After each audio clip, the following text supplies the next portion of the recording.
আসসালামু আলাইকুম ওয়া রাহমাতুল্লাহি ওয়া বারাকাতুহু। সম্মানিত ভিউয়ার্স, প্রত্যেক দিনের মতো আজকেও চলে আসলাম নাস্তিক ইমরানের কিছু প্রশ্নের উত্তর নিয়ে। তো চলুন সবার আগে নাস্তিক ইমরানের প্রশ্নগুলো শোনা যাক। আবু হুরায়রা রাদিয়াল্লাহু তাআলা আনহু থেকে বর্ণিত, তিনি বলেন, আল্লাহ রাসূল সাল্লাল্লাহু আলাইহি ওয়াসাল্লাম বলেছেন, জাহান্নাম তার রবের নিকট অভিযোগ করে বলেছে, হে রব, আমার এক অংশ অপর অংশকে খেয়ে ফেলেছে। তখন তিনি তাকে দুটি নিঃশ্বাস ফেলার অনুমতি প্রদান করেন, একটি নিঃশ্বাস শীতকালে আর একটি নিঃশ্বাস গ্রীষ্মকালে। কাজেই তোমরা গরমের তীব্রতা এবং শীতের তীব্রতা পেয়ে থাকো, তাই না? এই হাদিসটি সহিহ। হাদিসের প্রতি আমাদের বিশ্বাস তো অবশ্যই আছে। বর্তমানে এখন বাংলাদেশে মনে করেন প্রচন্ড গরম, একই টাইমে এখন অ্যান্টার্কটিকায় হয়তো শীত, একটু মাইনাস সেলসিয়াস ডিগ্রি। এখন জাহান্নাম এখানে নিঃশ্বাস ফেলছে, নিঃশ্বাসের কারণে গরম পড়ছে। আল্লাহ রাসূলের কথা অনুযায়ী অ্যান্টার্কটিকায় কি জাহান্নাম এমন নিঃশ্বাস ফেলছে যে কারণে শীত পড়ছে? ওখানে কি সেই নিঃশ্বাসটা ফেলছে না? এই প্রশ্নটা আসে। এখন এই ব্যাপারে আমরা একজন নাস্তিককে আপনি কিভাবে বোঝাবেন? এই উত্তরটা আমরা কিভাবে দিতে পারি? সারা পৃথিবীতে একসাথে শীত গরম হয় না কেন? উত্তর: আল্লাহর কুদরতের বহুমাত্রিকতা ও নিষ্পত্তির প্রভাব। জাহান্নামের নিঃশ্বাস একটি আত্মাধিক বাস্তবতা, তা সরাসরি ভূগোলগত নিয়ম মানে না। হাদিসে শীত ও গ্রীষ্ম জাহান্নামের নিঃশ্বাস, এটা সরই অর্থে বলা হয়েছে।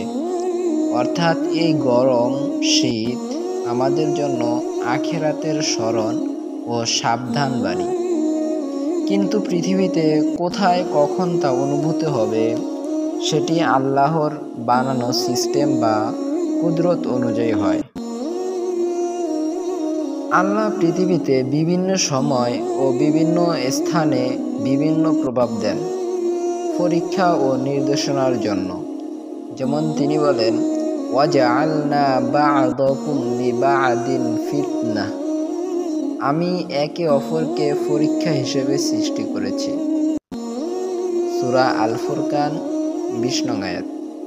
তাই শীত, গ্রীষ্ম, বৃষ্টি, খরা সবই মানুষের জন্য আলাদা আলাদা সময় ও এলাকায় নির্ধারণ করে পরীক্ষা ও শিক্ষা দেওয়া হয়। দুনিয়ার ভূগোল আল্লাহর কুদরতের একটি প্রাকৃতিক নিয়ামত।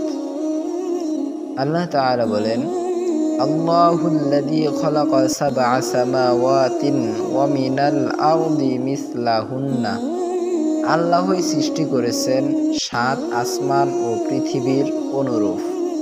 সূরা তালাক আয়াত নং 12। পৃথিবীতে সময়ের অঞ্চলভেদ, দিন রাতের পার্থক্য, ঋতুর ভিন্নতা সবই আল্লাহর কুদরতের অংশ। এক দেশের জন্য যা গ্রীষ্ম, আরেক দেশের জন্য তা শীত। এটা জাহান্নামের নিঃশ্বাসের বিপরীততা নয়, বরং একই নিঃশ্বাস ভিন্ন ভিন্ন এলাকায় ভিন্নভাবে প্রতিফলিত হয়। উদাহরণস্বরূপ, ধরুন একটা আতর সারা ঘরে ছড়িয়ে দিলেন। ঘরের একদিকে আপনি ঘ্রাণটা অনেক বেশি পাচ্ছেন, অন্যদিকে কম। আতর ছড়ানোটা একটাই হয়েছে, কিন্তু ঘরের ভিন্ন অংশে তার প্রভাব ভিন্ন হয়েছে। একইভাবে জাহান্নামের নিঃশ্বাস একবারেই হয়, কিন্তু পৃথিবীর বিভিন্ন এলাকায় তার প্রভাব সময় ও অবস্থান ভেদে ভিন্ন রূপে পড়ে।